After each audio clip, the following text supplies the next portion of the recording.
కనీసం ఒక్క గ్లాస్ మంచినీళ్ళు కూడా ఇల్లు ఫ్రీగా. ఏరేషన్ ఫ్లైట్ లో ఉన్నాము, బ్యాంకాక్ నుంచి ఫుకెట్ వెళ్తున్నా ఉన్నాం కదా.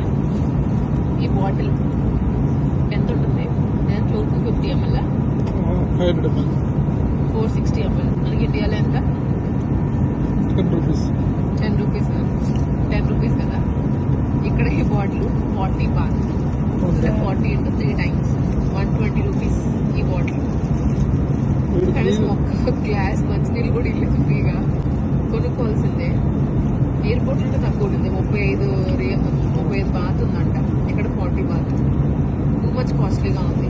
ఇలాంటి బాటిల్స్ విడిగా అయితే మనకి 7 బాత్ పడుతుంది, ఇక్కడ 40 బాత్ అంట. చాలా ఎక్కువ ఛార్జ్ చేస్తున్నారు. ఇట్లానే కదా బ్యాంకాక్ ఏ ఐటమ్ జ్యూస్ కొనుక్కోవాలనుకున్నా మినిమం 30 బాత్ 40 బాత్ లేని ఇవ్వట్లేదు. అలాంటి సిచ్యువేషన్. 30 బాత్ అనేది ఏదో లోకల్ మార్కెట్స్ ఉంటాయి కదా, ఫ్రీ ఫుడ్ మార్కెట్స్, అట్లాంటి చోటకి వెళ్తేనే 30 బాత్ పడుతుంది. విడిగా కొనాలంటే 80 బాత్ 60 బాత్. టూ మచ్ కాస్ట్లీగా ఉంది.